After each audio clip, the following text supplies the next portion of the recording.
اللہ سے ہوتی ہے۔ روزی دینے والے اللہ ہیں، ہم سر جھکائیں گے اللہ کے سامنے۔ یہ پورا کا پورا ایمان بھی ہونا چاہیے، عقیدہ بھی ہونا چاہیے۔ اگر کوئی ایمان بچا کر کے دے گیا تو یہ ایمان اس کو ایک نہ ایک دن جنت میں ضرور داخل کرے گا۔ بہرحال ابو طالب ایمان نہیں لائے، لیکن آپ صلی اللہ علیہ وسلم کی سرپرستی فرماتے رہے۔ آپ صلی اللہ علیہ وسلم بڑھتے رہے آگے، پوری قوم کے درمیان، قریش کے درمیان آپ صلی اللہ علیہ وسلم کی امانت، صداقت، دیانتداری مشہور ہوتی چلی گئی، یہاں تک کہ جب آپ صلی اللہ علیہ وسلم 25 سال کی عمر کے ہوئے۔ درمیان میں بہت ساری چیزیں میں چھوڑ رہا ہوں اس لیے کہ وقت بہت کم ہے۔ آپ صلی اللہ علیہ وسلم نے تجارت کے لیے سفر بھی کیا، آپ صلی اللہ علیہ وسلم نے ابو طالب کے لیے بھی سفر تجارت کیا، اور اپنے ہونے والی بیوی حضرت خدیجہ کا مال لے کر کے بھی سفر تجارت کیا۔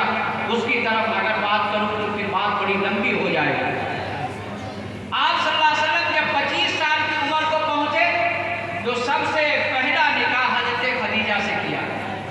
آپ کو میں خاص طور پر آپ حضرات سے یہ درخواست کرتا ہوں کہ آپ دانشوران حضرات ہیں، ہمارے مکھیا جی بھی یہاں موجود ہے الحمدللہ، آپ کا اٹھنا بیٹھنا بھی بہت سارے لوگوں کے ساتھ ہوتا ہے۔ آج بڑی تیزی سے یہ اعتراض کیا جاتا ہے، نعوذ باللہ نعوذ باللہ، لاکھ مرتبہ نعوذ باللہ، کہ آپ کے نبی نعوذ باللہ شہوت پرست تھے، اس لیے انہوں نے 11 شادیاں کی۔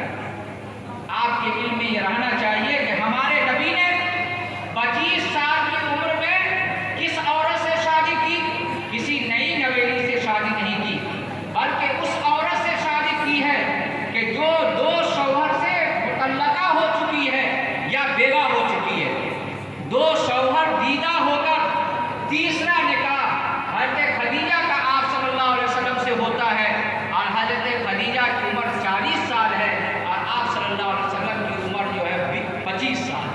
یہ 15 سال کا تفاوت۔ اگر آپ کسی نوجوان کو یہ کہا جائے گا کہ آپ کی ہونے والی بیوی کی عمر 5 سال زیادہ ہے تو کوئی نوجوان تیار نہیں ہوگا۔ وہ تو چاہتا ہے کہ ہماری بیوی ایسی آئے جو بوڑھ کی طرح ہو اور ہم سے کم عمر ہو، لیکن ہم کیسے ہیں ہم اپنے آپ کو نہیں دیکھتے۔ آقا و مولا صلی اللہ علیہ وسلم نے 40 سال بیوہ عورت سے شادی کی۔ اگر نعوذ باللہ آپ صلی اللہ علیہ وسلم شہوت پرست ہوتے، نعوذ باللہ نعوذ باللہ، تو آپ صلی اللہ علیہ وسلم کسی نئی نویلی لڑکی سے شادی کرتے، اور جب تک حضرت خدیجہ زندہ رہی ہے 50 سال تک کوئی دوسرا نکاح نہیں کیا۔ اس لیے آپ یہ جواب اپنے ذہن و دماغ میں بیٹھائیے۔ آپ سے یہ اعتراض کیا جائے گا، آپ سے یہ اشکال کیا جائے گا کہ آپ کے نبی نے 11 شادیاں کیوں کی؟ ضرورتاً کی ہے۔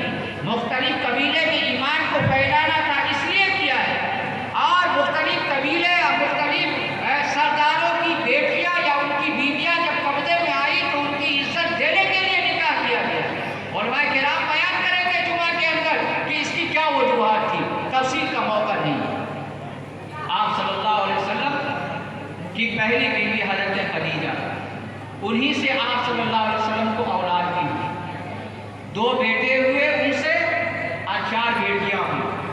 2 بیٹے حضرت قاسم اور حضرت عبداللہ جن کا لقب طیب اور طاہر بھی ہے، اور ایک لڑکا حضرت ابراہیم ہوا، ابراہیم ہوئے جو حضرت ماریہ قبطیہ سے ہیں، جو آپ صلی اللہ علیہ وسلم کی باندھی تھی۔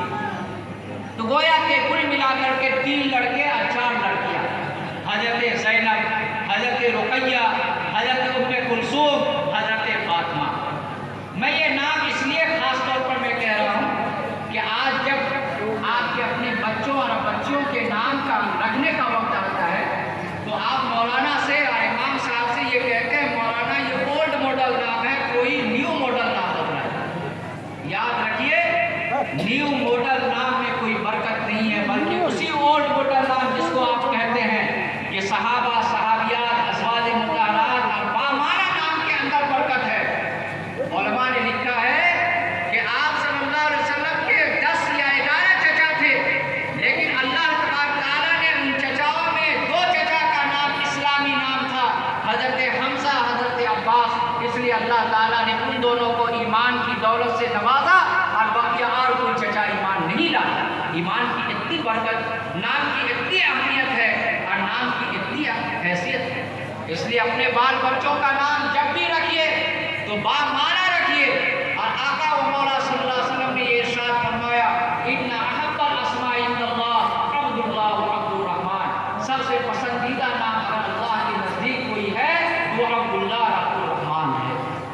بہرحال آپ کی 4 بیٹیاں اور آپ کے 3 بیٹے، یہ تینوں بیٹے کا انتقال بچپن میں ہو جاتا ہے. آپ کی نسل بیٹیوں سے چلتا ہے اور خاص طور پر حضرت فاطمہ سے چلتا ہے. ہم اور آپ جو کسی کو سید کہتے ہیں تو سید اگر واقعی میں سید ہو تو اس کا سلسلہ نسب جا کر حضرت فاطمہ رضی اللہ تعالی عنہا سے جا کر کے ملا کرتا ہے. جیسے ہمارے علاقے یا پورے بہار ہی کے نہیں بلکہ پورے ہندوستان کے مانے جانے شخصیت اور ہم تمام لوگ کے محسن و مربی یا بزرگ حضرت مولانا ولی رحمانی صاحب رحمۃ اللہ علیہ کا جو خانوادہ آیا ہے اور وہ خانوادہ کا سلسلہ نسب ہے وہ ڈائریکٹ جا کر کے حضرت عبد القادر جیلانی رحمۃ اللہ علیہ سے